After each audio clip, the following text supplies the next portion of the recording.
Hi అండి, చూస్తున్నారా?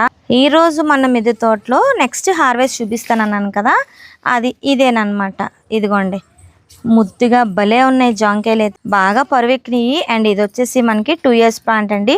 మడులు కట్టిన తర్వాత నేను ఈ ప్లాంట్ అయితే పెట్టాను. ఇది వచ్చేసి నేను సప్తగిరి నర్సరీ నుంచి తెచ్చుకున్న మొక్కలు. అయితే జామకాయల్లోని రేర్ రకాలు అయితే తెచ్చి పెట్టాను. చక్కగా అన్ని కాపు మీద ఉన్నాయండి, చక్కగా పూత మీద ఉన్నాయి. చాలా కాయలు అయితే హార్వెస్ట్ చేసుకొని తిన్నాము. ఎంత స్వీట్గా ఉన్నాయంటే అంత స్వీట్గా ఉన్నాయి. ఈ 2 జామకాయలతో పాటు మీకు ఇంకా రేర్ వెరైటీ జామకాయలు కూడా చూపిస్తాను.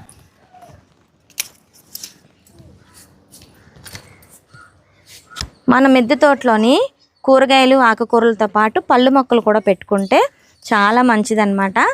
మనకి ఇక్కడ ప్లేస్ ఉంటుంది కదండి. ఇదిగోండి, ఇక్కడ మనకి పళ్ళు మొక్కలు పెట్టుకునేటప్పుడు అడుగు భాగంలో కొంత ప్లేస్ అయితే ఉంటుంది. ఇవి ఇలా పైకి ఎదుగుతూ ఉంటాయి కదండి. కింద ప్లేస్లో మనం చక్కగా ఆకుకూరలు అనేది వేసేసుకోవచ్చు. అలాగే నేను వేసుకుంటానండి. మల్టిపుల్గా మొక్కలు అయితే పెంచుతూ ఉంటాను. అంటే అంతర పంటగా కూడా మనం చక్కగా వీటిని వాడుకోవచ్చు. అండ్ మడులు కట్టిన తర్వాత ఫ్రూట్ ప్లాంట్స్కి అయితే చాలా మంచిగా నాకు యూజ్ అయిందండి. చూస్తున్నారండి ఎంత పొరవెక్కినాయో, కాయలు అయితే సూపర్గా ఉన్నాయి కదా. చాలామంది పండిపోయిన కాయలు అయితే అస్సలు ఇష్టపడరు కదా. నాకు కూడా పండిపోయిన కాయలు అయితే నచ్చదు. బాగా పండిపోతే ఆ టేస్ట్ అనేది డిఫరెంట్గా ఉంటుంది.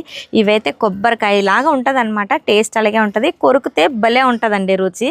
ఇలాంటి టేస్ట్ ఉన్న ఆర్గానిక్ పళ్ళు తినాలంటే ఖచ్చితంగా మనం తప్పకుండా గార్డెనింగ్ చేయాల్సిందేనండి. బయట కొనుక్కునే కాయలకైతే ఇటువంటి టేస్ట్ అయితే ఉండదు. అండ్ నెక్స్ట్ ఏ జామకాయలు కోసానో నెక్స్ట్ వీడియోలో షేర్ చేస్తాను. పదండి ఇంకా.